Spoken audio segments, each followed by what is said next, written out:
Boa tarde.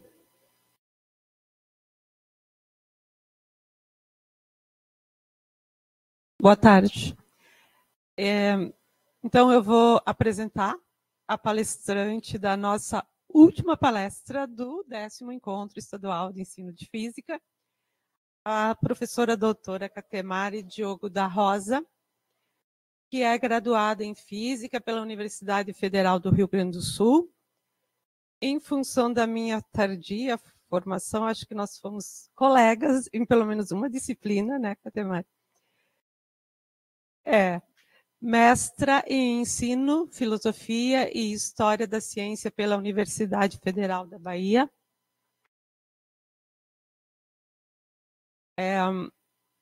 Mestra em Science Education pela Teachers College e doutora em Science Education pela Columbia University.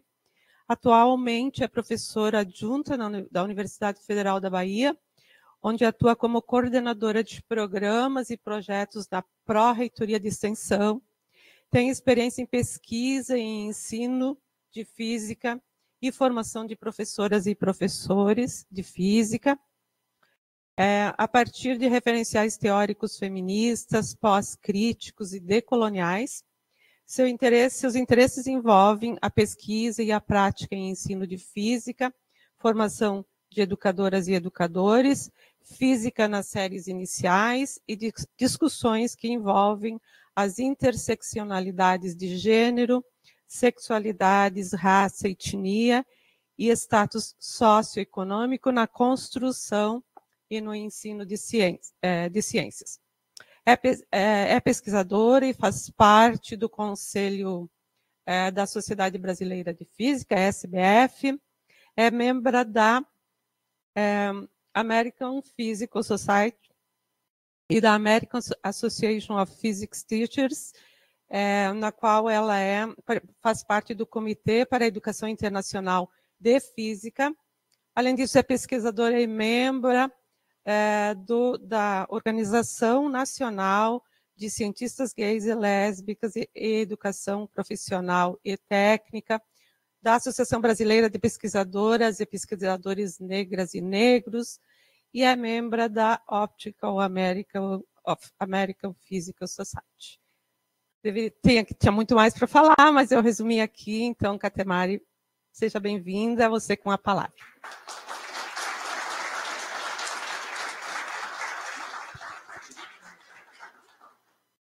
Obrigada, Neuza. Boa tarde. É interessante estar aqui, é diferente, né? É bacana, é estranho, é legal e é esquisito, sei lá. Quem aqui é estudante aqui do Instituto de Física? Levanta a mão, por favor. Tem várias pessoas que não são daqui, né? Então tem poucas pessoas, relativamente poucas pessoas daqui. Um dia vai ser vocês, assim, aqui. Daí vocês vão entender por que é estranho, é legal, mas é estranho, assim. Porque eu não só estudei aqui na graduação, mas também quando eu estava no ensino médio, eu estudei na Escola Técnica da URGS, e aí eu fazia o que, não sei se ainda existe, que antes era física para secundaristas. Uma disciplina que já não tem, ainda existe. Com esse nome ainda também? Não, né? Mas aí, quando eu estava no ensino médio, então, eu vinha para cá e fazia aquelas aulas que depois eu descobri que era disciplina de estudante da licenciatura, né? Então, passei muito por aqui, mas já saí, faz tempo ainda bem, né? Legal, que bom. A gente sai também, consegue, em algum momento. A gente sai. Nada contra o pessoal que está aqui, acho bacana, né? Mas é bom, assim, quando a gente está estudando, é bom querer sair, né? Então, eu fico muito contente pelo convite, agradeço a comissão organizadora por ter me chamado para vir aqui para esse evento, que já está acontecendo um tempão, né? O tempo passa voando. Quando eu vi assim, 10, mas como assim 10? 10 é 10 anos, não, mas é de 2 em 2 anos, mas, poxa, todo esse tempo é muito tempo, né? Então, parabéns também pelo evento. E agora, as minhas falas, ultimamente, têm sido sempre começando pedindo desculpas, né? Então, desculpa aí, comissão organizadora, porque eu sei que eu não respondi e-mails de vocês, muitas das vezes, e que mandar resumo é uma coisa, assim, muito difícil, porque eu fico sempre, assim, eu quero poder conversar alguma coisa que seja relevante para as pessoas que vão estar lá, né? E eu fico assim, o que será que vai ser interessante para quem está lá? E essa organização desse evento começa com bastante antecedência. Então, sei lá, quase o ano passado, assim, no início do ano, como é que eu vou saber o que eu ia falar para vocês hoje? Daí não, depois eu mando o resumo. Mas mesmo assim, então, tem esse título, que é um título que foi assim, um título que me propuseram no e-mail, lá no convite. E eu, tá bom, eu vou deixar o título. Aí depois, né? Mas não é exatamente, talvez, isso que eu vá falar, mas mais ou menos. Só que eu fiquei pensando, e aí ontem eu estava aqui, também assisti uma das conferências, e aí eu estava olhando assim as coisas que todas as coisas dos últimos encontros, né? O que foram das conferências também. E antes, quando eu tinha falado com a professora Eliane, a gente tinha falado assim, ela tinha falado algo sobre pensar como ensinar, né? Como ensinar física, ou no ensino de física, da educação científica de modo em geral, para esses grupos subrepresentados, então, para pensar isso na sala de aula. E aí, olhando para os tópicos das conferências anteriores e para ontem, eu fiquei pensando assim também da necessidade um pouco, talvez, de pensar em algo mais teórico, talvez, assim.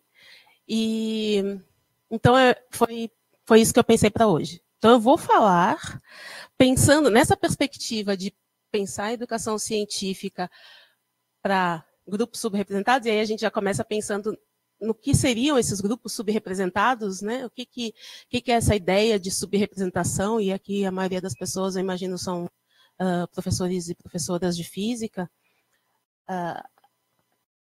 e conhecem também de estatística e todas essas coisas.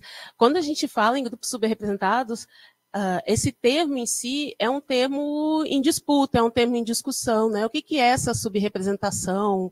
E quando a gente pensa também, tem outros termos que às vezes são utilizados, que vocês podem ver como minorias ou grupos minoritarizados, né? No sentido de que já é uma discussão política em relação à minoria, porque não é minoria numérica. Então, minoritarizado seria pensar a diminuição em termos políticos, aqueles grupos foram colocados politicamente em situação de minoria, mas não são minoria em termos numéricos.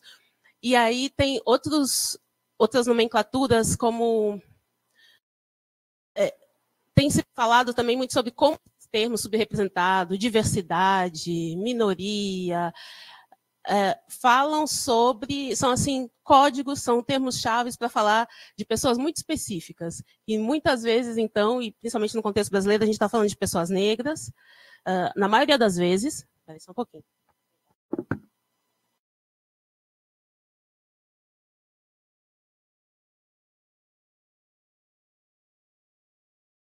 A gente está falando de pessoas negras, na maioria das vezes, no contexto brasileiro.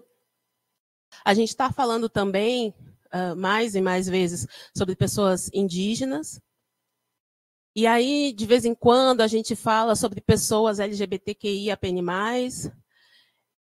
E muitas vezes entra, principalmente dentro do campo das ciências, mulheres dentro dessa nomenclatura aqui de subrepresentados ou de minorias, né? Então, é mais ou menos esses grupos assim que as pessoas muitas vezes querem se referir quando estão falando de grupos subrepresentados.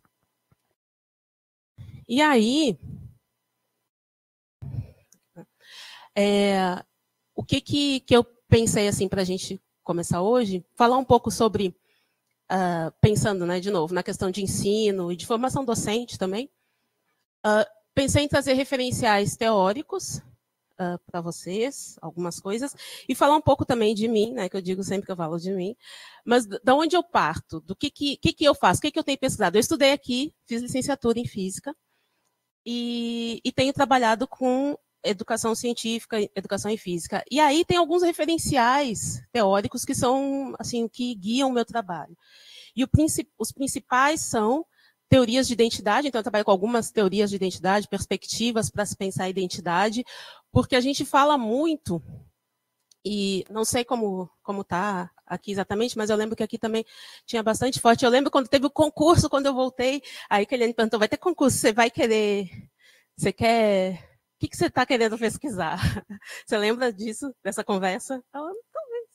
E porque tem muitas coisas em relação a que tinham, né, pelo menos, em relação a currículo, aprendizagem específica, de conteúdos específicos, né, se pesquisar isso, que são coisas relevantes, importantes no ensino de física, na pesquisa em ensino de física, mas tem outros elementos também que são importantes para se pensar o ensino de física. E identidade é um deles. Eu comecei a pensar assim, tá, a gente olha para os conteúdos, a gente pensa como é que as pessoas aprendem, a gente olha, às vezes, para o ponto de vista, sei lá, cognitivo, pensa na cognição e na mente, inclusive, como algo, né, descorpóreo e como algo que a gente pode analisar a formação de conceitos apenas a partir da mente, ou até, né, se a gente olha lá para a neurociência. E aí, o meu interesse era pensar como é que as pessoas, né, se formam, se constituem enquanto pessoas e enquanto cientistas. Porque se tornar cientista é uma coisa que não é trivial, e não basta só passar por um curso de formação. Tem vários outros elementos que fazem com que a gente se torne ou não cientista, se entenda como cientista e com que as outras pessoas nos reconheçam como cientista. Isso está muito conectado com questão de identidade. E aí, pensar em identidade é pensar assim, quem é que pode ser cientista? Quem é que ganha reconhecimento e autoridade enquanto cientista? Isso é pensar em identidade. Então, eu vou para teorias de identidade para tentar entender o que isso significa uma pessoa se constituindo também enquanto pessoa, enquanto ser humano, e aí, nesse processo, como ela se constitui enquanto cientista. E um outro referencial que eu utilizo muito, que está nas bases, é onde eu estou falando, é a teoria crítica da raça, que é um referencial sobre o qual eu não vou falar aqui hoje, mas que é algo que assim, fundamenta muito das minhas perspectivas nessas discussões todas, que é um referencial que nasce nos Estados Unidos, no campo dos estudos do direito, mas que está em vários outros campos. E a decolonialidade, que é o que eu vou focar aqui hoje. E aí eu já deixo aqui esse site para vocês olharem, porque várias das imagens e de alguns dados que eu vou trazer são desse site, que é de um projeto, o Slave Voyages, é um projeto que mapeou, pegou dados, muitos dados do tráfego do transatlântico. E aí tem um banco de dados muito bacana, fica numa universidade nos Estados Unidos, e tem um conjunto de instituições que fazem parte desse projeto, mas é um site é um grande projeto que continua em evolução. Para quem gosta de história da ciência, tem muitos materiais, muitas fontes primárias disponíveis lá nesse banco de dados. Então, já deixo aqui para quem quiser anotar e olhar depois, Slave Voyages. E aí, para começar assim, a discussão um pouco hoje, e pensando que eu vou falar sobre decolonialidade, que é um termo que talvez vocês já tenham escutado. Quem é que já ouviu falar em decolonialidade? Levanta a mão. Hoje em dia, sim, né? Todo mundo quase já ouviu falar em decolonialidade. E então eu quero falar sobre isso, mas aí eu quero voltar um pouco sobre esse processo do tráfico negreiro que aconteceu durante muitos e muitos anos no mundo. E aí, vamos ver, será que é aqui? Não. Vamos apertar só o pointer. Foi. Esse mapa aqui é desse site, Slave Voyages, e a espessura aqui dessas linhas indica um pouco a quantidade de pessoas, né, a quantidade aqui, na verdade, de viagens que foram feitas ao longo do transatlântico. Então, a gente vê que aqui é onde a gente tem maior número de viagens que foram realizadas. E aqui a gente tem um gráfico também, vou passar meio que rapidamente, mas só para a gente dar uma olhada um pouco assim nos dados que a gente consegue coletar e consegue ter acesso em relação ao número de pessoas que foram embarcadas e desembarcadas aqui ao longo desses anos de processos de escravidão nas Américas, né, nas Américas e na Europa, mas da escravidão retirando pessoas do continente africano. E aqui, então, a gente vê de ali em torno de 1500 e pouco, que aqui, 1525, a primeira viagem negreira direta da África para as Américas. E aí, como é que a gente sabe disso? Né? Isso a gente sabe a partir desses dados que tem lá nesse projeto do Slave Voyages, porque a gente encontra documentos que têm os registros, então você tem cadernos que têm os registros de cada viagem que foi realizada. Pode ter viagens que não foram registradas, né? Mas aqui, então, estão as viagens que foram registradas. E aí tem desde a viagem número 1 e vai. E aí a gente tem lá, são cadernos, você vai ter o nome da embarcação, o nome do capitão da embarcação, o ano que ela chegou, qual foi a principal região. Esse aqui, no caso, foi na Bahia. E aí isso aqui segue, porque as pessoas do continente africano que eram trazidas, elas eram tratadas como mercadoria. Né? Então, quando faz uma viagem dessas e coloca essas pessoas num navio, elas são pensadas como carga.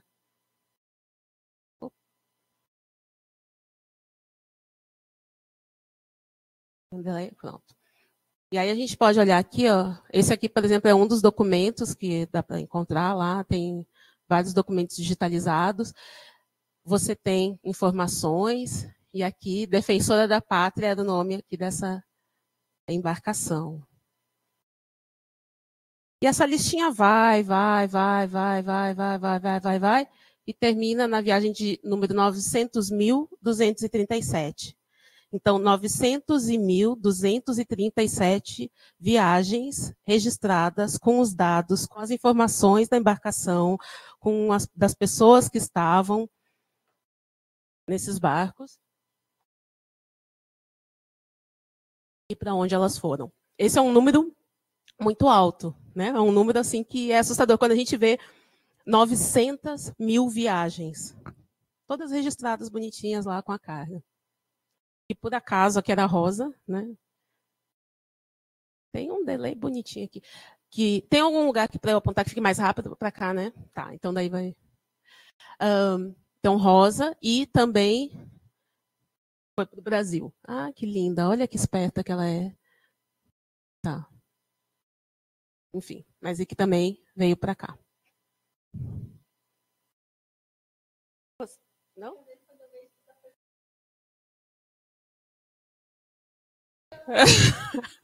Aí você também quer dizer que eu tô achando que isso é eu que tô apertando e é você que tá apertando.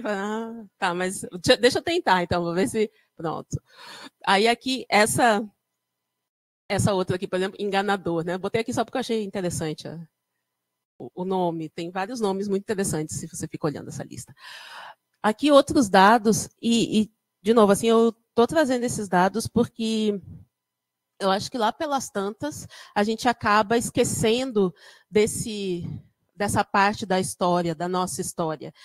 E que é uma história muito, muito violenta, mas que ela é constituinte do nosso país, da nossa sociedade como ela é. E aí é interessante a gente voltar e olhar para lembrar um pouco e olhar esses números brutos, né? Então, aqui a gente tem alguns dados que mostram para os diferentes países, né? Onde foram levados, e a gente vê também aqui, então, esses números totais. A gente vê, então, que Portugal foi um país que mais traficou pessoas do continente africano. 2 amigos brasileiros. E aí, eu vou trazer aqui em 2 momentos algumas linhas do tempo para a gente pensar também nessa coisa dessa constituição do país. A gente tem 1808 e eu trabalho na UFBA, na Universidade Federal da Bahia, moro em Salvador, graças a Deus. E aí, que hoje está calor aqui, né? Tá bom, hoje está legal. Quando eu cheguei anteontem de noite, não estava, mas hoje está bom. E, então lá está sempre calor. Eu já tinha esquecido como era o frio. Tem muito, assim, a gente vê muito estudantes, as pessoas com a camisa. Aqui a gente tem muito mochila e outras coisas que estão ali, escrito URGS, né? Lá a gente tem muito 1808, porque é o ano da fundação da Escola de Medicina da Bahia, que vira a UFBA. Então tem assim 1808, em pequenininho é que está a UFBA, mas o que tem grande é o 1808. Então a nossa universidade no Brasil começa em 1808, em certa medida, né? A fundação do que é a nossa universidade, porque a gente tem as escolas de medicina no Rio e na Bahia. Depois a gente tem, quer dizer, deixa eu voltar aqui para falar de 1807, que é um ponto importante, que é quando a Inglaterra vai declarar ilegal o tráfico. E isso é uma coisa que tem várias implicações. Por exemplo, quando a gente pensa quando a gente olha lá para os Estados Unidos e pensa nas escolas, vocês lembram que nos Estados Unidos tinham escolas segregadas, né? Tinham as escolas para pessoas brancas e escolas para pessoas negras. A pressão que a Inglaterra faz politicamente para que se acabe com essa divisão é muito grande. E aí é a partir dessa pressão que lá se começa a unir as escolas e pessoas negras passam a frequentar escolas para pessoas brancas. E essa pressão política a gente vê também hoje, num contexto global, como isso acontece nos nossos países, né? A gente está vendo isso, vivendo e vendo nos jornais, no noticiário todos os dias. Então, tem mudanças que acontecem que são muito em função dessa pressão ali, né? Essa pressão da Inglaterra. E aí, então, a gente começa, isso tem implicações aqui para o Brasil, a gente acaba tendo a família, né? Real, depois também, vindo para o Brasil, mas a gente tem a escola de engenharia, eu trago aqui alguns dados que são mais ligados, claro, à questão da universidade, das ciências, da educação. 1810, a fundação da Escola de Engenharia, no Rio de Janeiro. Em Minas, tem um museu muito interessante, que é o Museu de Artes e Ofícios. E aí, quem já foi, não sei se lembra, quem não foi, quando tiver oportunidade, vá e olhe lá, que tem uns instrumentos que são de medir pessoas escravizadas. Então, teve engenheiros que desenvolveram os instrumentos para fazer a medição do peso, porque era um produto, né? Então, você tem lá, tipo, uma balança para pessoas escravizadas. E aí tem lá nesse museu em Minas. Mas, então, a gente tem a escola de engenharia. Então, quando a gente pensa que a engenharia no Brasil também começa nesse período, 1810.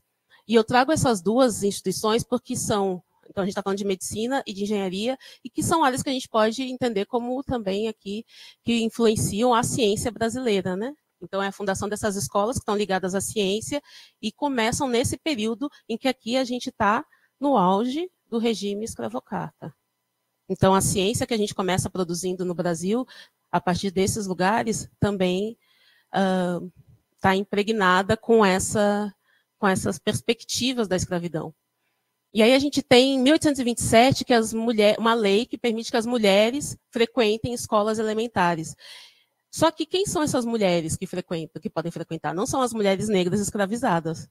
Então, são apenas as mulheres brancas que podem frequentar essas escolas. Aí a gente tem, em 1831, uma lei que proíbe a entrada de escravos no Brasil, e isso, eu acho que eu não coloquei aqui um mapa. Não. Eu devia ter repetido esse aqui, porque a gente tem uma quedinha ali. A gente tem uma queda aqui assim, que é quando a gente tem uma proibição. Né? Eu marquei antes, mas eu devia ter repetido aqui. Então, a gente tem aqui uma super queda, mas depois volta, mesmo com a proibição. E a gente continua traficando.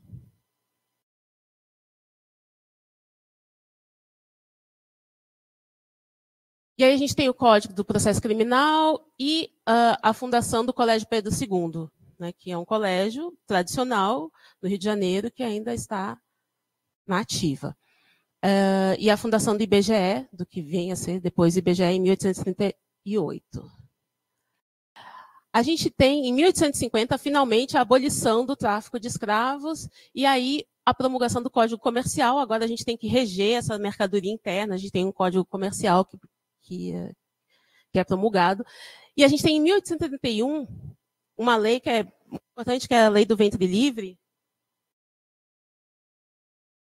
que vai dizer que as crianças, os filhos e as filhas das mulheres escravizadas, quando nasciam, elas não eram libertas. Mas, ao fazer 18 anos, elas seriam libertas. Então, a Lei do Ventre Livre, ela não significa que aquelas crianças já nascem livres. Ela significa que aquelas crianças, depois de trabalharem até os 18 anos, aí é que elas serão libertadas. Então, elas continuam sendo escravizadas.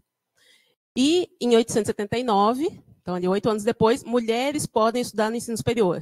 Então, não são aquelas mulheres negras que ainda estão com os filhos escravizados.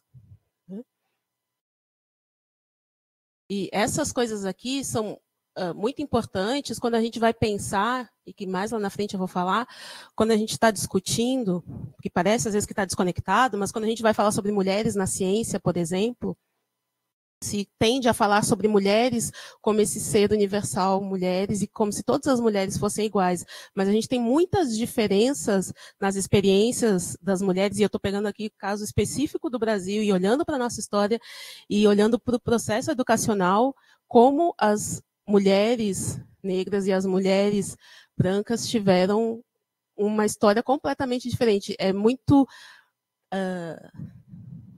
sinistro, surreal, pensar que as mulheres negras hoje têm as mesmas, né, tiveram as mesmas possibilidades do que as mulheres brancas ao longo da história. Mas lá na frente, talvez faça mais sentido do que eu falei agora, porque daí eu já me lembrei do que eu botei lá na frente, já falei agora. Mas é porque está conectado, tá? Não é à toa que está justamente isso aqui. E aí, a gente tem a lei de sexagenário, que depois lá dos 60 anos, nossa, depois de trabalhar, conseguiu sobreviver até os 60, então agora você está livre, ou seja, não precisa mais dar comida, nem casa, nem nada, você agora vai fazer suas coisas. E aí a gente tem a Lei Áurea, em 1888, a República, e em 1890, a proibição da capoeira em todo o território nacional, porque a gente começa a ter um processo de criminalização de várias coisas que são ligadas às pessoas negras. E aí, quando a gente tem a República, a gente acaba com esse período colonial. Né? Então, eu falei desse momento todo de um período em que o Brasil foi colônia de Portugal, e que então tinham essas leis, todas essas coisas. Então, acabou a colonização. Só que tudo o que se viveu ao longo daqueles anos, que foram muitos anos, tem práticas, tem jeitos de pensar. Então, o modo como eu penso lá a universidade, e se a gente for na UFRJ, você vê lá, né, a Universidade do Brasil, a estrutura, como as construções são, o modo como as pessoas se relacionam, o modo de pensar o outro, aquele modo de pensar que as pessoas que as pessoas trazidas do continente africano eram não pessoas, né, que eram objetos, que eram mercadoria. E ao longo de muitos anos se pensou assim. E depois tem uma universidade e tem ofícios que vão construir, inclusive, instrumentos pensando naquelas pessoas como não pessoas, em que a gente vai ter todo um modo de produção, questões culturais também, quando a gente criminaliza ali a capoeira. Tudo isso se mantém. Todas essas formas de pensar, de agir, elas vão se manter. Não é porque o período colonial terminou que, então, bom, agora a gente não pensa mais assim, então agora está tudo de boas aqui. Não, essas coisas vão permanecer. E é essa permanência dessas práticas, dos valores, da colonização, é que a gente chama de colonialidade. Porque não estamos mais no período colonial, mas a gente faz coisas como se estivesse no período colonial. A gente não precisa estar sob a dominação formal aí de outro país para a gente manter práticas que refletem esses pensamentos coloniais. Então, isso é o que é chamado de colonialidade, que é diferente de um país em que está sobre um regime colonial. É outra situação, né? Tem aquele outro país. Não, a gente não está, mas a gente mantém as mesmas práticas. E aí, isso é importante, porque quando a gente fala de decolonialidade, a gente está falando, assim, porque, pô, decolonialidade, mas a gente não está no período colonial, isso já acabou, mas é porque é pensar nas coisas que ficaram, nas coisas latentes, e que a gente, às vezes, não consegue, fica difícil de dizer assim, não, mas não tem nenhuma lei dizendo que não pode. Não, mas aqui todo mundo é igual, mas não tem nada proibindo. Então, qual é o problema? Né? Isso é a colonialidade. E uma das coisas que está junto ali nesse período da colonialidade é o que a gente chama aí o nascimento, o desenvolvimento da modernidade. E a modernidade traz assim vários fetiches, né? Tem umas ideias, tem coisas, tem noções, conceitos que ela desenvolve, que ela traz, que ela fortalece e que ela coloca como sendo assim o suprassumo de tudo. E aí eu vou falar mais sobre esses fetiches da modernidade. Então, primeiro, falar um pouquinho sobre os eixos fundamentais da colonialidade.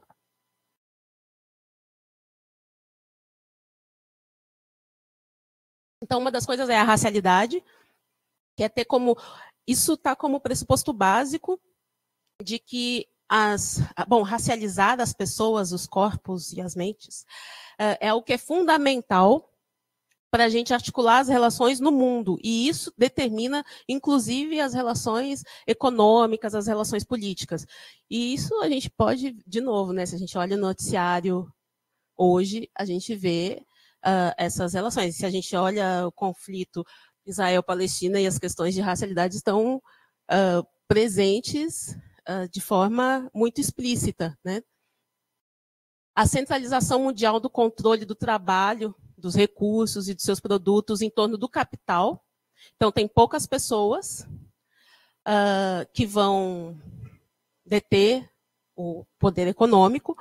E esses alguns elementos aqui que são fundamentais da colonialidade e que também conversam com a teoria crítica da raça. Então, tem várias coisas que essas teorias, que essas ideias convergem. E uma das outras coisas que tem, que é um dos eixos da colonialidade, é... deixa eu só voltar aqui na questão do capital, porque quando a gente fala, por exemplo, acabou a colônia, então a gente não é mais colônia de Portugal. Mas nós continuamos, em certa medida, não sendo detentores, enquanto país, enquanto nação, do capital mundial. Né? Então, continua sendo algo que a gente fica na periferia da economia. E a construção e validação de uma pretensa epistemologia monocultural. Que essa é uma parte que também nos interessa muito aqui. Todas nos interessam, está tudo interligado. Mas quando a gente fala de uma epistemologia monocultural, a gente está falando de que só é possível pensar de um jeito. Né?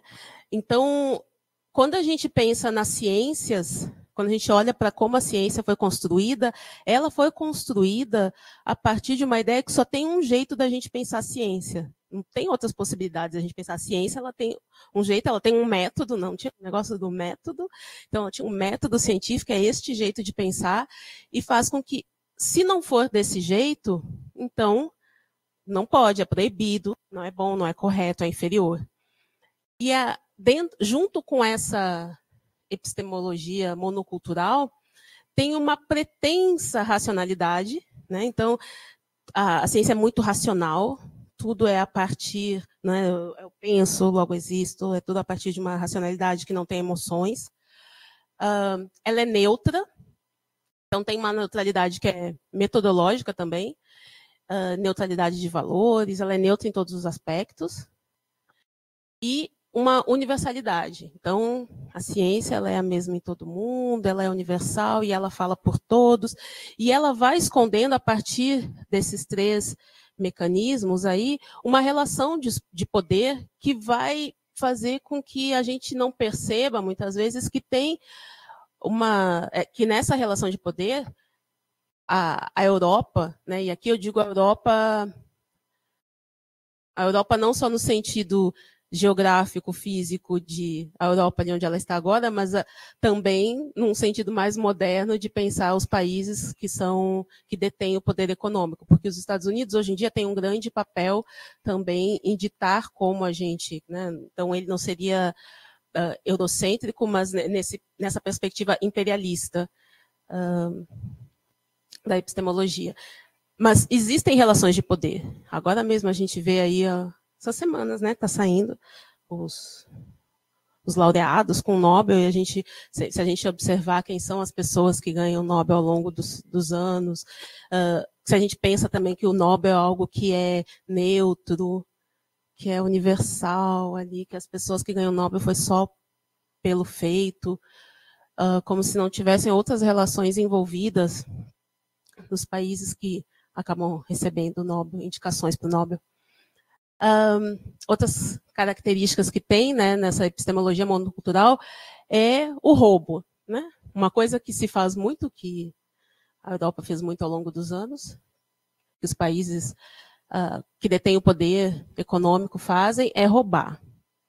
Então, roubam, né, o que a gente chama de pilhagem epistêmica, que então fazem esse roubo das epistemologias, esses roubos dos conhecimentos dos povos por onde esses países passam. Então, eu pego conhecimento, pego para mim, ou então eu só pego e destruo, que também está ali um pouco no epistemicídio, ou eu destruo e apago e faço de conta que aquelas coisas nunca aconteceram, ou faço com que, na parte do epistemicídio, com que você pense que a forma como você raciocina, como você quer construir, ou como você enxerga o mundo, que isso não é válido, que isso é menor, que isso é errado. Então, faz com que as pessoas, os povos, se entendam como inferiores, e você acaba com possibilidades de ter diversas formas de pensar. E ontem, quando Natan estava falando, eu fiquei pensando assim sobre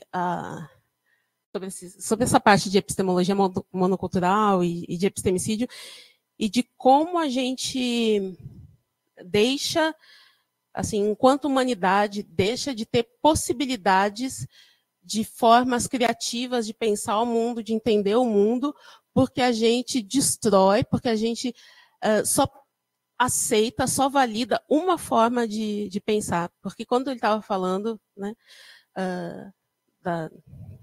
da física quântica ontem, e falando sobre... Bom, falou sobre as interpretações, mas falou também de algumas, né, viagens, assim, no sentido de como entender isso, como é possível compatibilizar essas noções, esses conceitos. Mas isso se dá também... Mas veja que teve um grupo de pessoas que conseguiu pensar algo que era inimaginável. Agora, quantas coisas inimagináveis na humanidade poderiam ter sido pensadas se outros grupos pudessem ter participado ao longo da história da construção do pensamento científico? Então, assim, tem muitas genialidades que a gente perde, a humanidade, né? Porque a gente só tem uma forma que é possível, que é válida de pensar.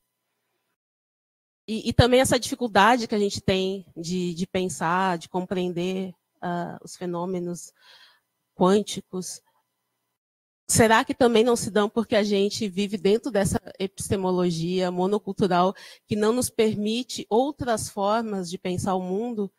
Então, isso nos limita e dificulta muito que a gente saia desse mundo assim, bem determinista, que em algum momento foi forçado. Bom, e tem essa colonização das perspectivas cognitivas colonizadas, que é essa escravidão mental, que eu misturei um pouco ali, que eu já falei um pouco, né, quando eu falei do epistemicídio, que é no sentido das pessoas e dos povos e dos grupos não conseguirem se pensar fora dessa realidade de ter que pensar como os grupos dominantes. Então, assim, eu não posso pensar diferente disso. Se eu estiver pensando outra coisa, é errado. Se a forma que eu uso para viver não for assim, é errada. Se a forma com que eu me relaciono com as pessoas não for desse jeito dominante, é errado. né? Ou a forma como eu me relaciono com a natureza, ou com a espiritualidade. Qualquer outra coisa que eu pensar, não pode.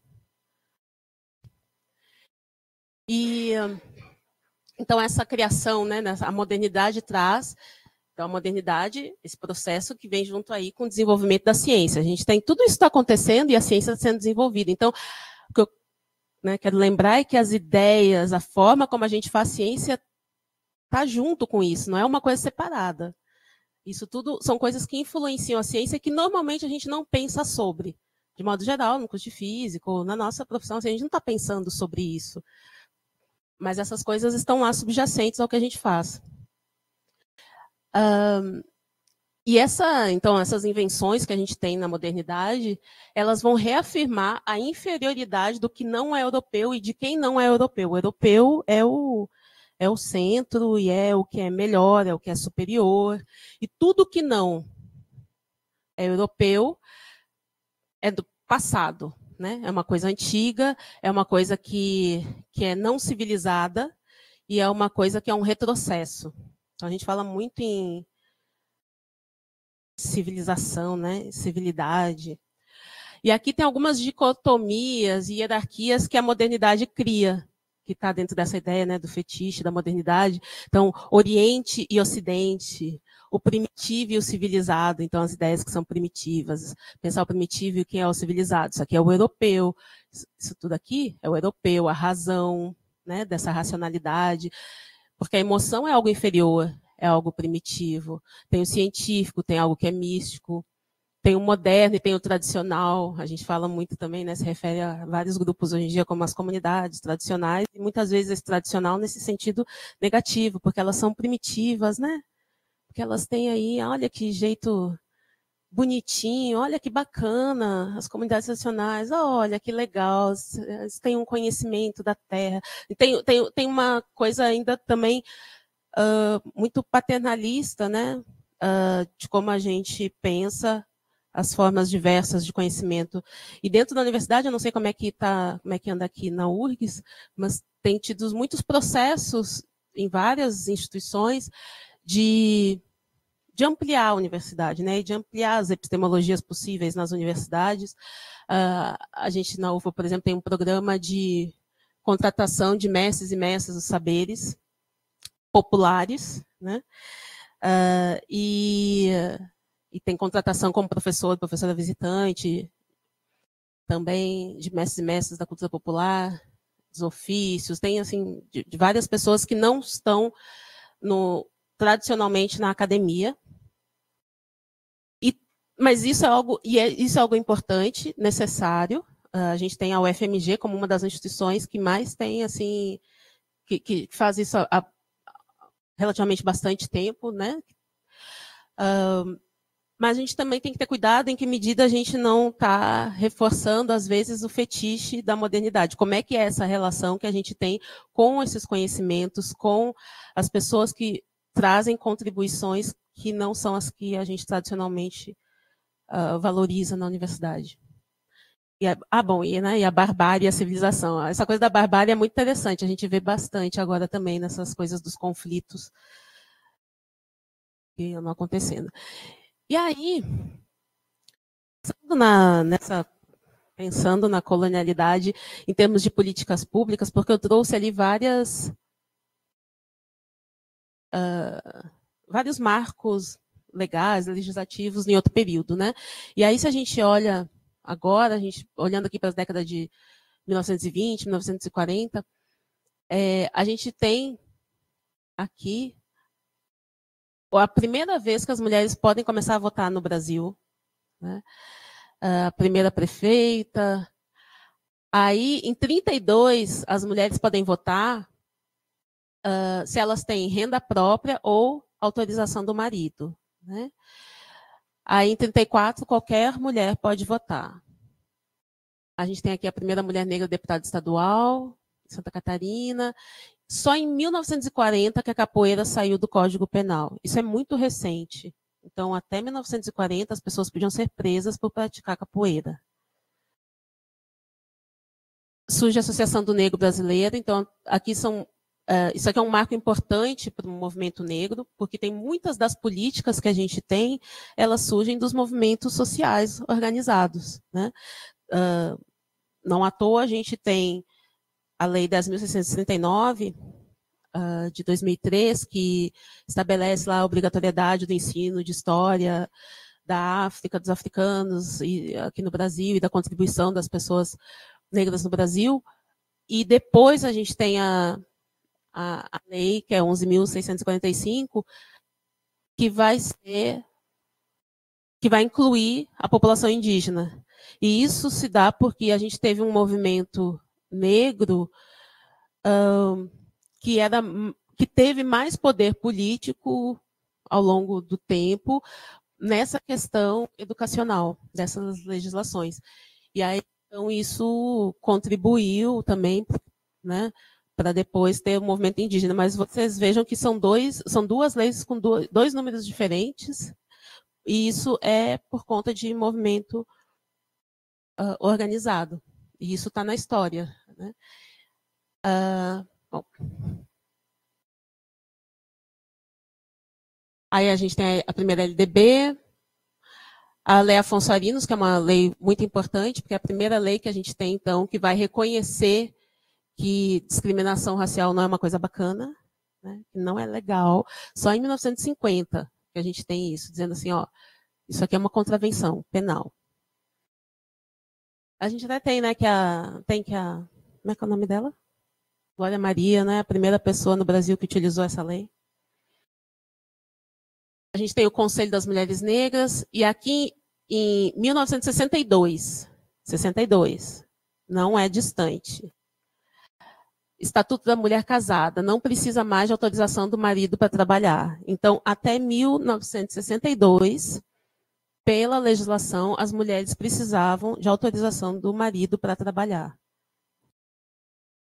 Aí a gente tem a LDB do ensino superior em 68, e aí a gente tem a primeira lei de cotas no Brasil, em 68 também, que é a lei do boi, que ela garantia 50% das vagas para os filhos de fazendeiros nos cursos agrícolas. 50%.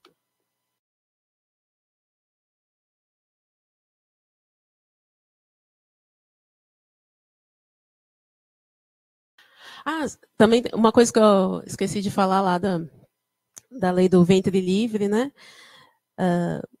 Sexagenário também depois da abolição, é que as pessoas que tinham pessoas escravizadas, elas recebiam uma indenização, né, do governo. Então, poderia ser liberto a criança, o filho, lá depois com 18 anos, o jovem, a pessoa jovem, mas quem era o senhor lá, ou a senhora, ia receber uma indenização do Estado brasileiro. Então, a gente está falando, né, do Estado.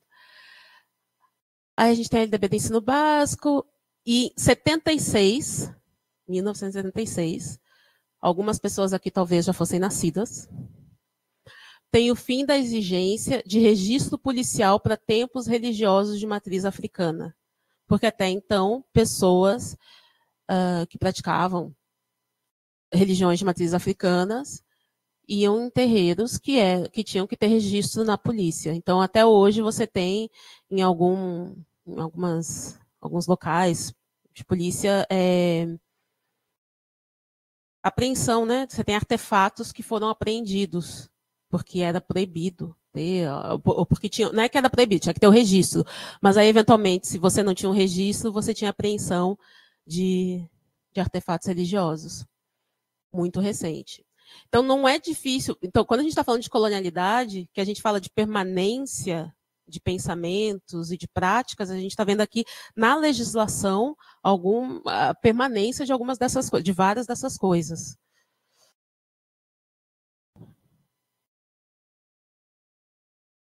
E a gente está mudando, né, devagarinho e tal, a gente tem cota para mulher nos partidos políticos, em 96, aí a gente tem sistemas de cota na UNB, aí a gente tem em 2002 o primeiro encontro de mulheres indígenas na Amazônia, e também em 2002 a falta de virgindade deixa de ser crime, porque até 2002, deixa eu ver, todo mundo já era nascido aqui em 2002, porque hoje em dia, quando eu vejo, tem gente que Eu já não sei, você está rindo porque é assim, né? A gente perde essa noção. Então, eu não sei, 2002, tem gente que nasceu depois de 2002 aqui. Ah, meu Deus. Mas, enfim, tá? Essas pessoas jovens. Então, 2002, falta de virgindade deixa de ser crime. É muito recente. A maioria de vocês já tinham nascido.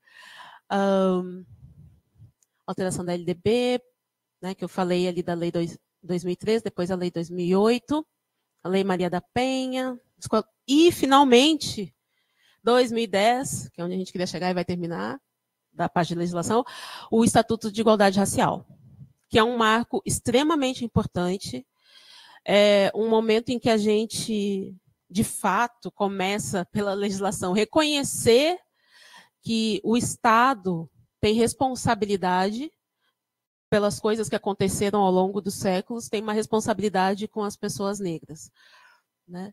E então prevê aqui, né, o estabelecimento de políticas públicas para a correção das desigualdades provocadas pelo sistema escravista no país.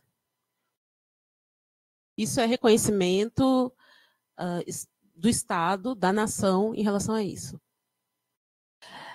E aí, se a gente olha para as nossas universidades, para os nossos cursos, a gente tem aqui essa aprovação, e aí, então, a gente tem em 2012 um decreto que vai falar sobre as ações afirmativas nas instituições de ensino federais, né, como a nossa aqui. 2013, cor é incluído na plataforma Lattes. Então, 2013. E eu lembro muito bem quando foi incluído. Eu lembro que eu tinha terminado o doutorado aqui, e aí estava assim, um negócio de que, nossa, e tinha notícias assim, de que era um absurdo, então tinha matéria no jornal que é um absurdo isso ter cor no Lattes, porque agora estavam trazendo racismo para as ciências também, porque agora na academia, porque as universidades agora iam começar a ser racistas, porque estavam pedindo para informar a cor. Pedindo não, né? Tinha o campo, não era nem obrigatório, não era obrigatório. E aí aqui, em 2017, a gente tem uma lei relacionada à proporcionalidade nas ações afirmativas, a gente tem novas legislações também, a gente teve agora, né, recentemente, a revisão da lei das ações afirmativas, porque a gente normalmente fala em cota, né, mas é um conjunto de práticas de ações afirmativas. Então, a cota é uma das ações afirmativas possíveis para a gente combater os erros, assim, nesse reconhecimento de responsabilidade pelas desigualdades, nessa correção de desigualdades. E aí, quando a gente está falando dessas perspectivas decoloniais, tem algo que a gente fala que é assim, que é necessário ter uma mudança, é necessário mudar. Então, estou falando aqui a partir desse referencial decolonial, tá? Que é necessário haver uma mudança e como que a gente faz essas mudanças, e isso é chamado, de modo geral, de giro decolonial. Dentro da teoria, isso é chamado de giro decolonial. E aí, então, aqui a gente pode pensar algumas possibilidades para como é que a gente faz para mudar. Então, o giro decolonial é uma dessas coisas, assim, né? Então, o que é necessário fazer? E aí a gente vai trazer aqui, por exemplo, Fanon vai dizer que a gente precisa superar a colonialidade do poder. Então, quando a gente está falando do poder em várias dimensões, em vários aspectos aqui, incluindo o poder das questões econômicas e de uma ordem global maior, até em relações de poder mais próximas, do ser, porque existe uma colonialidade do ser nesse sentido de... E lembra lá no início que eu falei sobre coisas que eu pesquiso, que comecei a me interessar por identidade, de saber assim, quem sou eu, quem eu posso ser, como é que eu posso me entender cientista.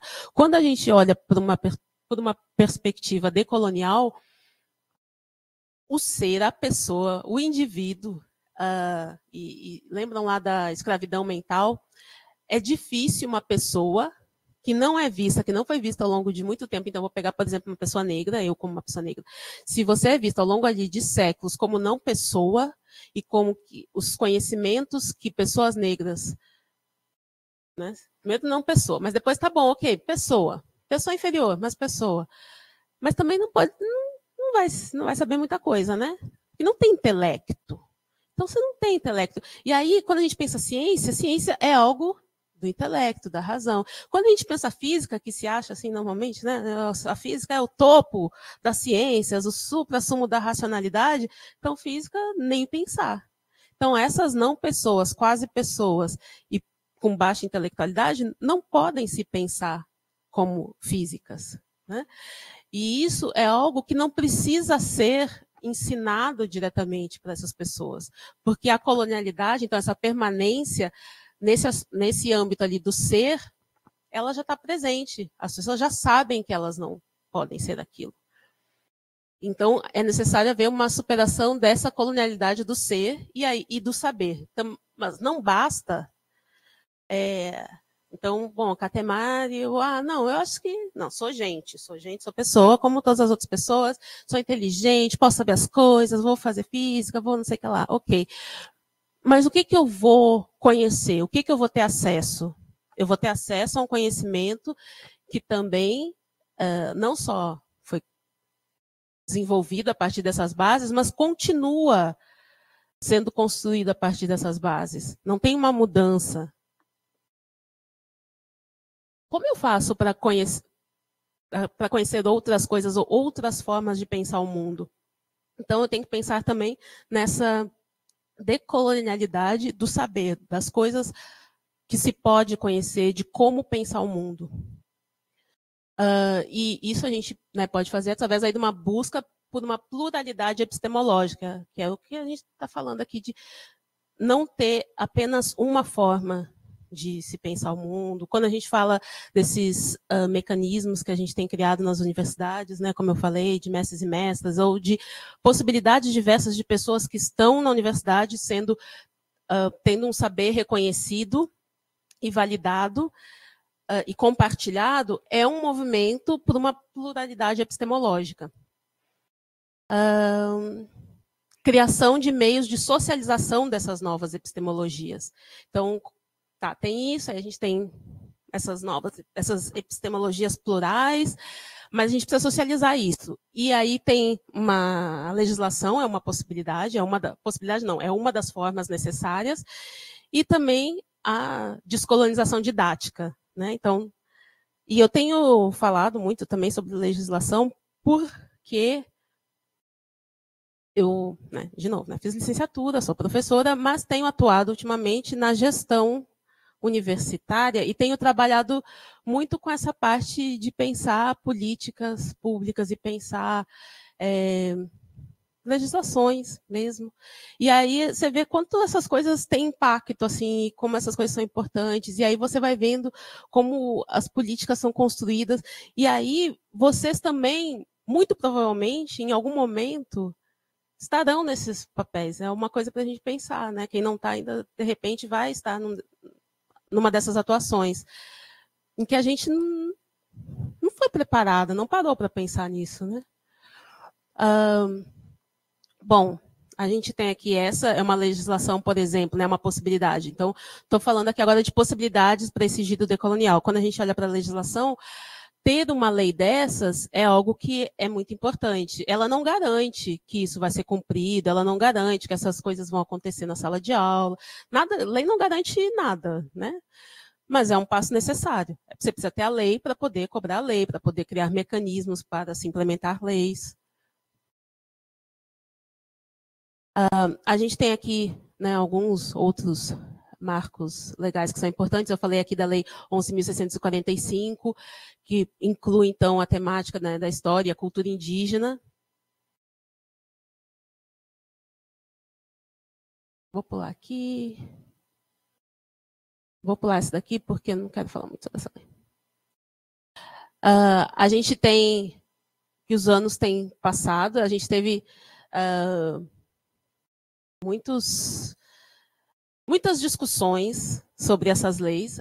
Eu falei antes, né, da questão da alteração, aqui já também vou pular, porque eu fico adiantando os assuntos. Em 2013, a gente teve no CNPq uma política que foi muito importante, aliás, aqui para a URGS também, né? Que foi essa Meninas e Jovens Fazendo Ciências Exatas, Engenharias e Computação, que foi uma chamada que aconteceu e que várias universidades, várias instituições, na verdade, no país submeteram propostas para essa chamada. Eu lembro que aqui teve uma submissão também e que tem um projeto, como é que é o nome do projeto daqui? Meninas nas Ciências é o nome. Ele nasceu com esse edital e continua, então, né? Ele continua, não é? E tem, assim, é algo forte, né? Que cresceu muito. Eu lembro que, quando começou, as pessoas não tinham muita experiência, fora a Márcia, né? Que trabalhava já com questões de mulheres na ciência, mas eu lembro que, eu acho que era a Márcia, tinha a Carolina, depois teve Daniela, não foi isso? E elas não tinham muitas experiências com discussões sobre mulheres na ciência, não estudavam sobre isso, faziam outras coisas, né? E aí, esse edital força com que pessoas, e estou falando desse exemplo porque é um exemplo daqui, mas força com que pessoas, é uma legislação, estou falando no âmbito da legislação, e que está ligada com as ciências, força com que pessoas que não estudavam aquilo, que não trabalhavam com aquilo, possam começar a trabalhar, a estudar, a aprofundar e fazem crescer um movimento, né, em que aqui hoje a gente tem uma discussão muito mais forte sobre mulheres na ciência, né, aqui no Instituto de Física. E isso começou com essa legislação.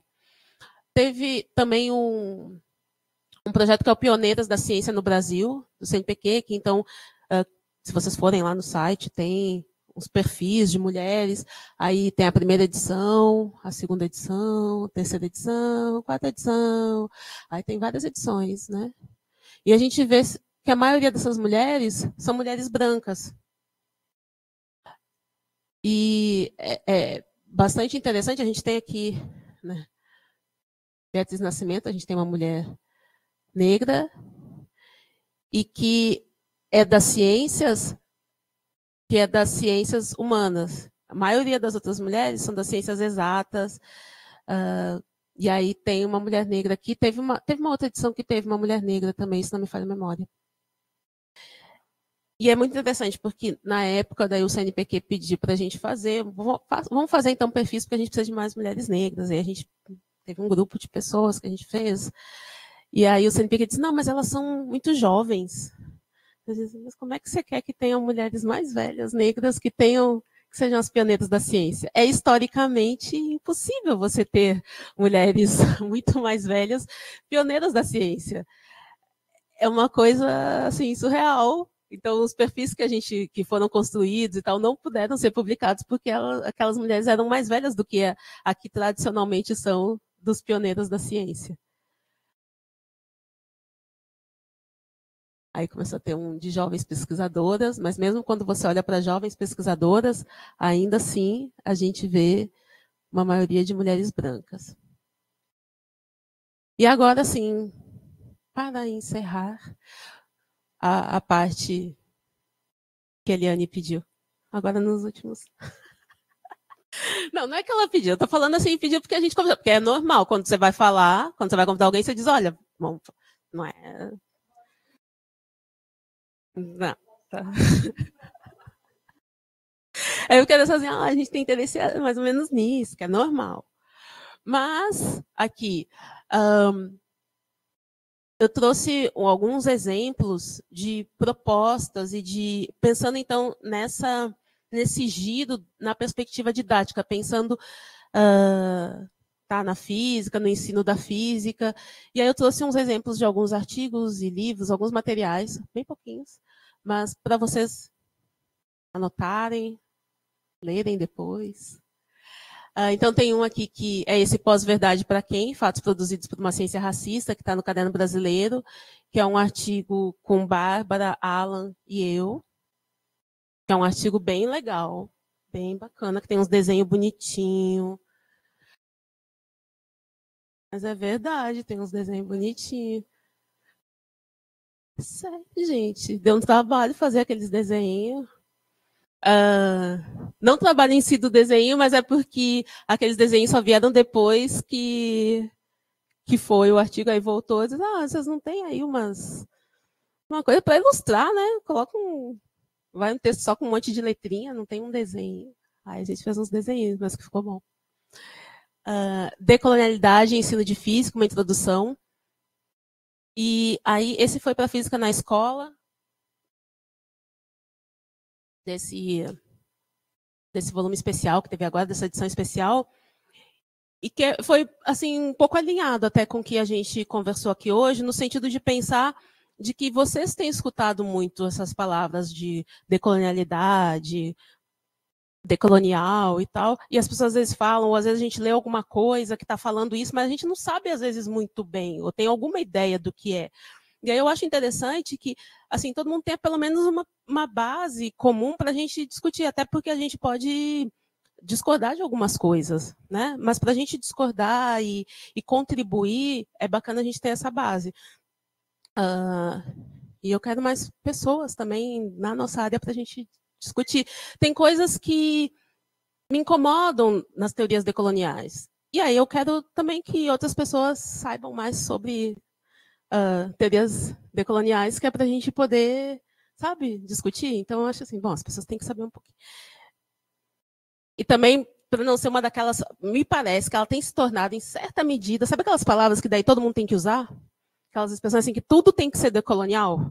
E aí lá para não sabe nem o que é, uma coisa assim, sei lá, é decolonial. O que é? Vamos ver. Qual é o limite disso? Qual é o limite da gente falar decolonial ou não? O que significa? Então, esse texto é pensado um pouco nesse sentido.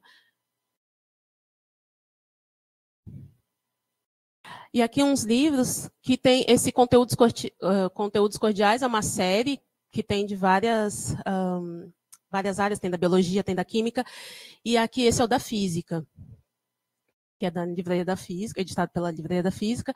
Tem esse outro aqui que é o Descolonizando Saberes, também é aqui volume 1, volume 2, e esse aqui traz propostas para várias áreas. Ele não é algo assim pensado para a física, então ele tem diferentes campos do saber, mas que estão ligados às ciências.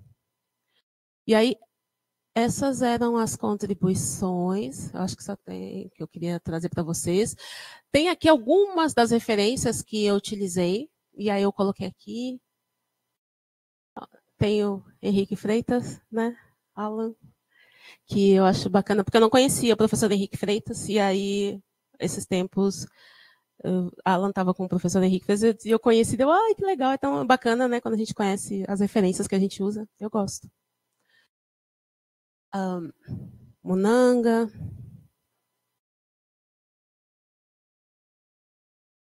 Posso mudar? Pronto. E aqui é o outro. Botei outro. Porque já que você está vendo, você pode fazer do outro também. Mas tem um link também, que esse link, depois eu não sei se vocês têm alguma coisa que estão distribuindo comunicação para alguém. Se quiser, pode pegar essa apresentação. Não tem... Pode ser, tá? Pronto. Aí eu vou dizer obrigada. Já acabou.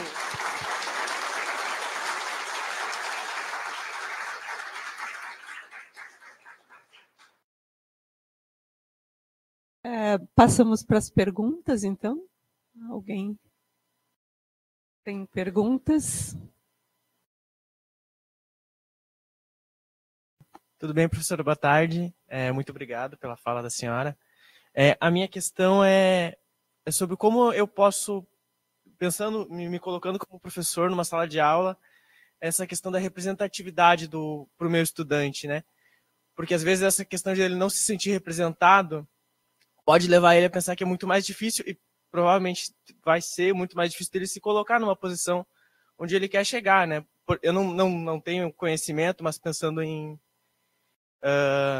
prêmios Nobel da Física, por exemplo, não sei se algum negro já ganhou algum prêmio Nobel da Física, e ele não se sentir representado nesses prêmios, essas premiações, essas posições de destaque, talvez leve ele a pensar que ele não pode chegar lá.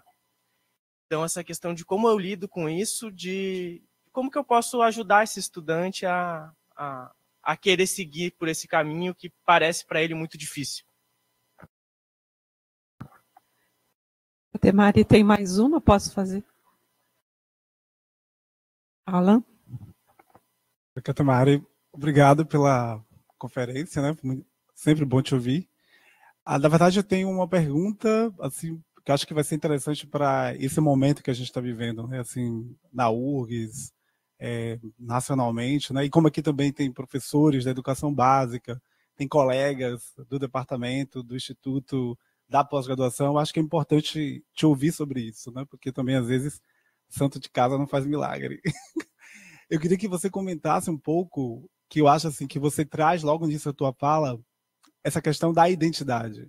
E quase sempre você traz ali marcos legais importantes, né, para a questão antirracista, para a discussão do currículo, para a perspectiva da inclusão, da diversidade. Então, eu queria te ouvir um pouco também sobre a identidade das pessoas brancas. Porque eu acho que quando a gente está aqui num auditório permeado de pessoas brancas, é muito importante que a gente também discuta a identidade a partir desse lugar, e não somente falando dos negros ou das pessoas indígenas, mas como é que a gente também se move no sentido das pessoas brancas se racializarem. Então eu quero te ouvir um pouco sobre isso, assim, no sentido de como é que a gente se move, né, para esse lugar e como é que a gente compreende essas relações que são relações de poder, né? Porque por vezes também a professora ou o professor que está lá no chão da escola tentando aplicar a lei 10.639 tem todo um sistema contrário, por exemplo, àquela prática pedagógica. E, obviamente, que as pessoas que estão ocupando os lugares de poder são essas pessoas, né? Então, eu queria te ouvir um pouco sobre isso e também sobre como é que a gente também, assim, falar um pouco sobre teoria e prática.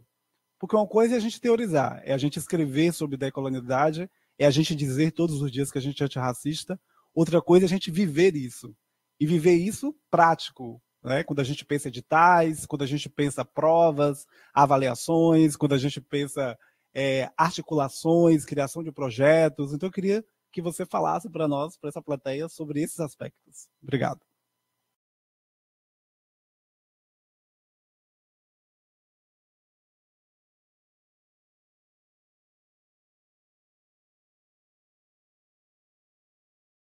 Olá, boa tarde. Queria agradecer pela palestra, pelas reflexões. Eu fiquei pensando sobre várias questões, mas uma chamou muita atenção, que é o destaque do CNPq, quando você comenta que não tem, né? Porque eu fiz o comentário e problematizou que não tem cientistas negras, por exemplo, idosas, desculpa.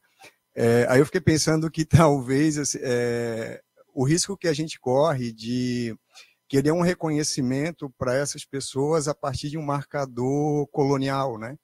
Porque certamente o que esse ranking, né, esse destaque, é a partir das produções, né, de publicações em revista Qualis, e a gente sabe que tem várias representações ancestrais que né, que são detentores de conhecimento que contribui para o desenvolvimento da sociedade, mas que não tem nenhum domínio da escrita, né? Inclusive, quando a gente pensa em políticas públicas, alguns editais estão mudando de ser um projeto para um vídeo, né? Um áudio, para que essas pessoas que não têm domínio da língua, né? da escrita, possam participar. Então, eu queria que você comentasse um pouco assim, né? Desse risco que a gente corre quando a gente quer um reconhecimento dessas pessoas que não estão na academia, né? Que, inclusive, contribui para a invisibilidade, né, nos livros didáticos, por exemplo, porque são pessoas que, a partir de uma concepção da ciência hegemônica colonial, não são reconhecidas como cientistas, né? E hoje a gente tem várias perspectivas epistemológicas que defendem assim uma concepção mais humilde da própria ciência, né? Então, um pouco dessa questão, se você puder refletir, trazer também.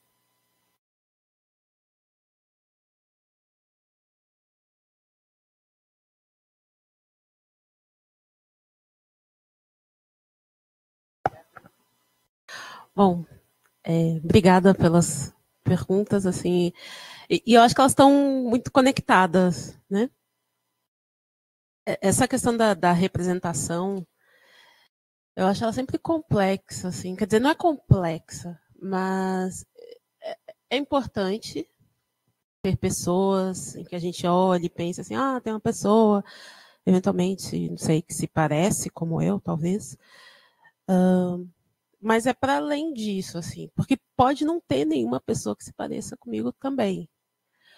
Isso não pode ser algo que barre, porque tem vários outros elementos, né? Então, enquanto professora na sala de aula, se eu não sei, e, por exemplo, eu estou falando eu Catemari, eu não sei, porque não agora, porque eu estou na gestão, mas quando eu não estou dando aula, também estou na sala de aula, e tem um monte de coisas que eu estou dando aula, eu não sei, às vezes eu não sei nem quem são, qual é a cara das pessoas que eu estou vendo o nome ali, quem fez aquilo, qual é a história daquela pessoa, a gente não sabe de todas as pessoas normalmente, né?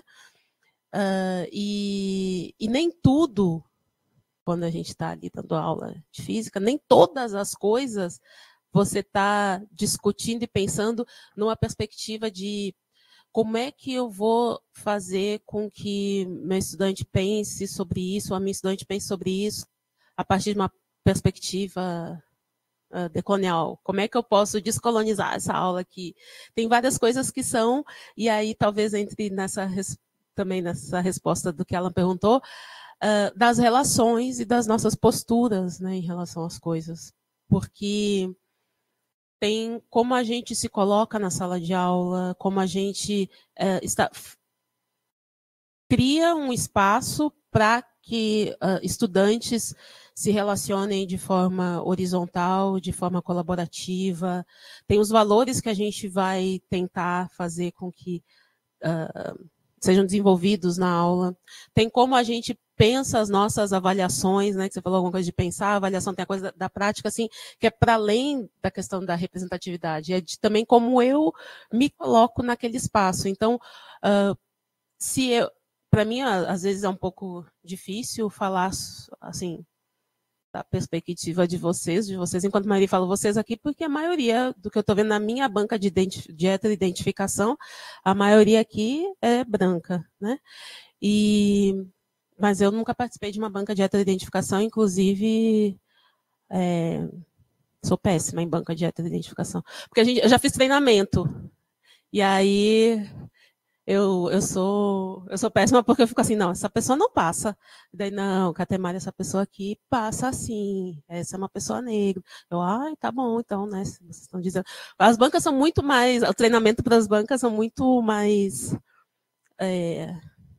amplos do que a minha banca. Por isso que eu estou falando assim, na minha banca, estou só brincando aqui, viu? É uma brincadeira. Não faço parte de nenhuma banca. Mas, de qualquer forma, para mim, olhando assim, maioria branca. E quando eu digo assim, que às vezes é uma dificuldade, porque para eu falar deste lugar de pessoa branca, primeiro porque eu não sou branca. Se vocês não repararam, não sou uma pessoa branca, nem de longe, assim. Não sou nem um parda, assim, que estava... Não tem menor possibilidade de passabilidade como pessoa branca. Então, a forma como a gente é construído, a forma como eu fui construída enquanto indivíduo, é muito diferente da forma de como qualquer uma de vocês foi construída. E aí todo mundo aqui, né, todas as pessoas brancas, pode ser a pessoa mais legal do universo. Elas se acham superiores às pessoas negras. Você pode dizer, não, mas eu não sou, eu não me acho. Acha. Não tem como, a gente acha. Assim como as pessoas negras vão se achar inferiores. E aí é um trabalho que a gente tem que fazer de identificar que, bom, eu me acho assim, inferior, eu sei que as pessoas me veem como inferior. E aí eu saber que eu não sou e me portar, né, assim como tal, não sou inferior. Mas tudo na vida, desde que a gente nasce até hoje, coloca as pessoas brancas como superiores. Não tem como as pessoas brancas não se acharem superiores. Então, isso é uma coisa que é importante, né? E quando Alan pergunta sobre a racialização das pessoas brancas, né, ela existe. Então, quando a gente fala muitas vezes sobre questões de raça, se fala do outro não branco. Né? Então, como se a pessoa branca não fosse também uma construção racial. Então, é importante as pessoas brancas se entenderem enquanto pessoas brancas e o que significa ser uma pessoa branca. E o que das minhas práticas eu estou reproduzindo as questões aí da colonialidade, se a gente continuar dentro dessa perspectiva. Porque vai estar reproduzindo, não tem como não mesmo aqui, mesmo eu trabalhando com essas coisas e não sei o quê, e atenta, eu vou reproduzir questões. Eu vou reproduzir várias coisas. Não tem como, assim, ninguém está isolado no mundo. Então, tem uma questão da gente ter também consciência. Estou falando aqui muito do ponto de vista individual. Né?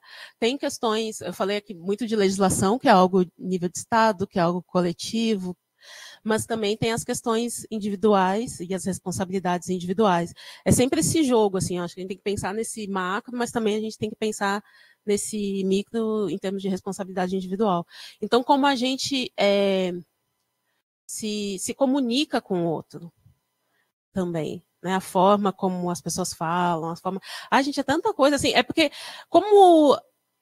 por exemplo, eu trabalho com isso, daí fico estudando isso, pesquiso isso, porque a questão da pesquisa também é importante, né? Você falou da pesquisa, da prática, é diferente, mas a pesquisa também é muito importante, né? A teoria é muito importante, a prática é importante, e a teoria, eu acredito, eu sou uma pessoa que gosto muito das teorias, assim, eu acredito que a teoria é muito importante porque ela vai informando a nossa prática e vai ajudando, para mim funciona assim, de ir mudando algumas dessas estruturas que estão lá arraigadas de coisas que eu penso, identificar coisas que eu penso, né?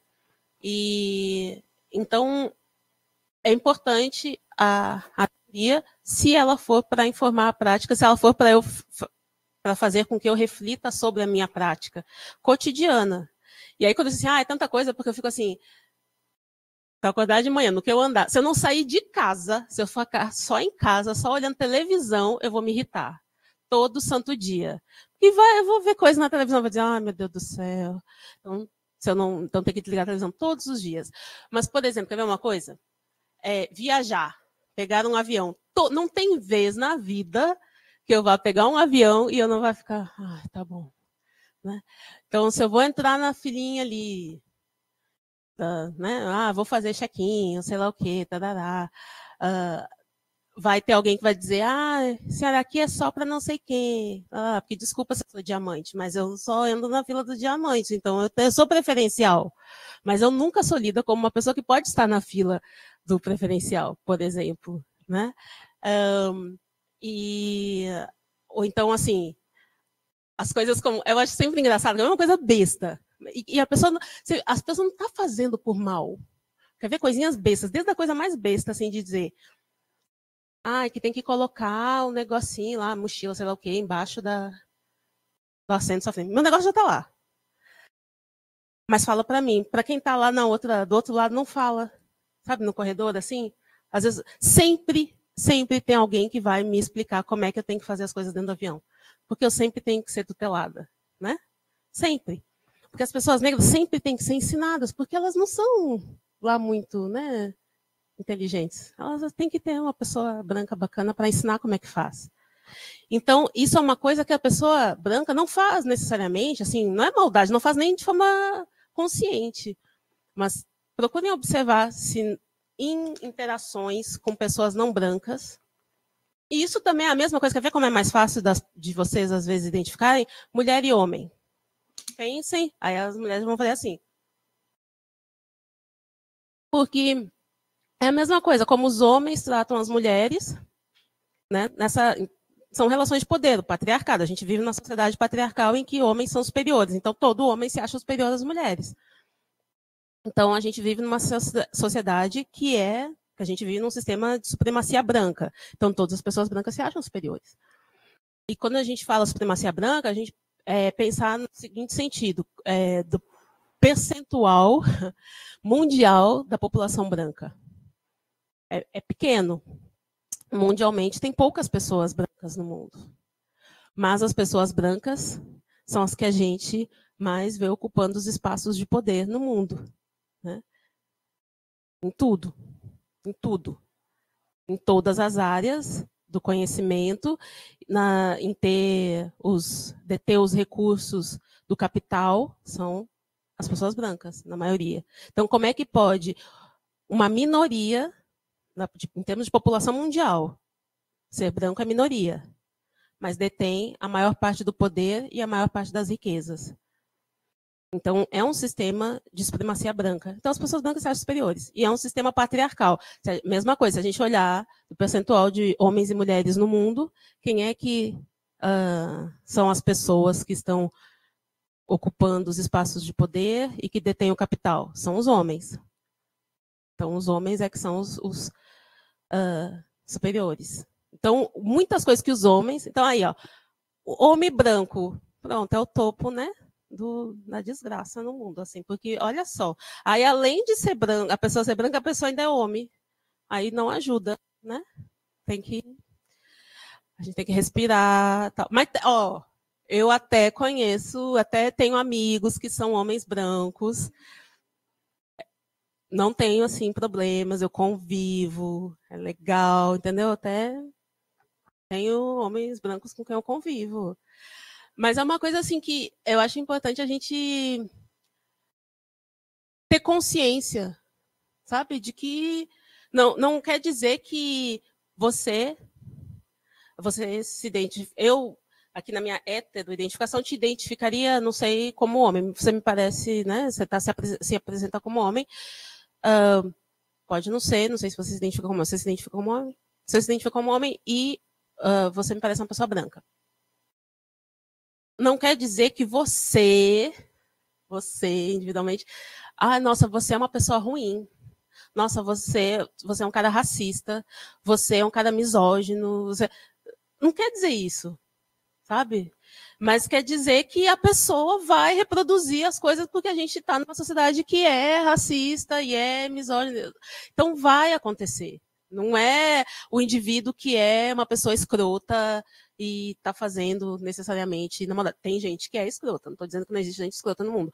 Mas é importante a gente ter consciência que a gente não é tudo santo. Eu não vou falar só coisa bacana, eu não vou fazer só coisa bacana. Com certeza eu faço coisas que oprimem outras pessoas. É certo que eu oprimo outras pessoas. Não tem como, não. Certamente eu faço coisas que vão oprimir outras pessoas. E é pensar sobre como é que é a minha ação com o outro no mundo, assim, um pouco, né? Eu acho. Não sei se eu meio que respondi ou só divaguei, pensei junto. Mas eu vou respondendo para você, assim, eu vou falar um pouco, falar e fazer propaganda, não sei, disso que eu comentei aqui, que são algumas dessas políticas que a gente tem construído lá na UFBA, particularmente na nossa pró-reitoria, em relação a criar espaços para ampliar essas possibilidades de pluralidade epistemológica, né? E então uma dessas coisas são essas posições de contratação de professor visitante. E aí, então a gente tem essa modalidade, porque tem na universidade a possibilidade de ser contratado como professor visitante, então recebe um salário de... Como que é? De adjunto? É o equivalente ao adjunto? Alguém sabe? É equivalente ao adjunto, né? Então, é uma contratação de docente que tem doutorado, né, de modo geral.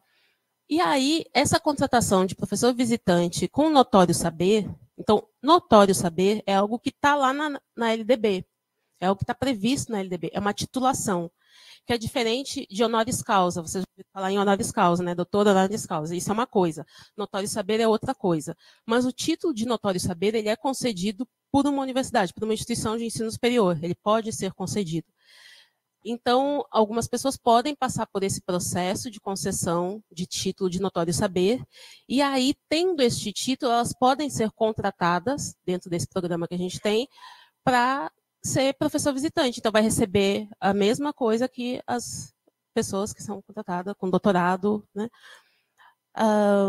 E aí a gente está tendo... Tá, então a gente fez isso. Aí o que a gente percebeu? Bom, tem poucas pessoas com notório saber. E as pessoas também não sabem muito desse processo. E as pessoas também não vão saber como fazer essa coisa da elaboração, Então, como é que a gente constrói? Então, tem uma construção de um portfólio. E aí tem uma pessoa colaboradora da UFBA que vai trabalhar na construção desse portfólio. Mas as possibilidades são amplas, não tem um formulário. Então, as pessoas podem fazer um portfólio como elas quiserem, mais ou menos assim. E a gente, bom, como que a gente faz, então, para que... Então, teve um ano já, daí no outono a gente viu, bom, tem esse processo do notório saber, então vamos construir, né, vamos lá, construir como é que a gente faz para que se faça todo o processo de solicitação do notório saber. Então, a gente tem uma comissão, se cria uma comissão que é para acompanhar, de ver documentação, porque notório saber envolve várias coisas, você tem que comprovar, pegar... por exemplo, às vezes depoimentos de pessoas da comunidade que vão comprovar que aquela pessoa é uma pessoa de notório saber naquela comunidade. Tem uma coisa de um reconhecimento comunitário, né? Então, tem uma comissão que acompanha pedidos de notório saber. A gente instrui unidades para fazerem solicitações de notório saber, porque a gente quer que mais pessoas tenham notório saber para que mais pessoas possam ser professor visitante. Então, você vai também assim, aprendendo como fazer criar condições institucionais dentro dessa lógica colonial que tem a nossa instituição e vendo assim, bom, isso aqui foi uma barreira, como é que a gente tira essa barreira? Por que essa barreira existe? Solicitar isso não faz sentido, então vamos retirar. Então a gente vai meio que aprendendo, assim. Por que a gente vai aprendendo? Porque a gente não faz parte daquele grupo, né? Porque se as pessoas que fazem parte dos grupos que não estão ali, estivessem ali, elas saberiam. Esse processo todo, assim, é muito porque a gente não está com aquelas pessoas lá. E a gente tem feito isso. E eu faço parte do comitê de... acho que o nome é Comitê de Equidade. Não, é que é um nome maior. É que antes ele era GT de Gênero, daí ele virou Comitê Permanente. Eu acho que é Comitê Permanente... de equidade e interseccionalidade, não sei o que, da CAPES. E aí, assim, as coisas que a gente discute no comitê são... Então, é um comitê que existe e que assessora a presidência da CAPES, e as coisas que a gente discute são... sigilosas, assim, mas a gente não pode falar as coisas que a gente discute lá. Mas o que eu posso dizer é que a gente está pensando coisas nesse sentido assim, muito específico disso que você falou, das lógicas, das métricas, não sei o quê, como que os programas de pós-graduação podem se tornar, como a gente pode incentivar essa pluralidade epistemológica nos programas de pós-graduação. Então, essa é uma coisa que a gente está efetivamente pensando nesse momento e que é uma coisa que a gente espera que vá assim, se materializar nas próximas avaliações. Aí, então, coordenadores e coordenadoras de pós-graduação, né, a gente tem essa expectativa. Então, a gente está trabalhando em materiais para isso. Assim, a gente tem feito um monte de coisa. Outra coisa que dá muito trabalho, viu? Por isso que eu não respondo e-mail. Esse negócio desse comitê tem muito trabalho, esse negócio. Mas... a gente, assim, tu vai fazendo coisinhas, né? Você vai fazendo uma coisa ali, outra coisa aqui, você vai tentando, você erra, né? Mas acho que é isso. Pronto. Vocês sentiram contemplados? Galera, isso é a resposta, bom. Você responde médio, faz parte. Então, vamos encerrando, vamos aplaudir. Muito obrigada, Catemari.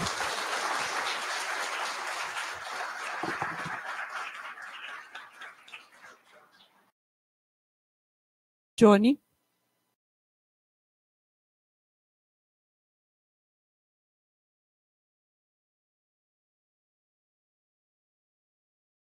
Então, mais uma vez, muito obrigado, Catemari, pela fala. É sempre um aprendizado, né, ouvi-la e um prazer recebê-la aqui em Porto Alegre.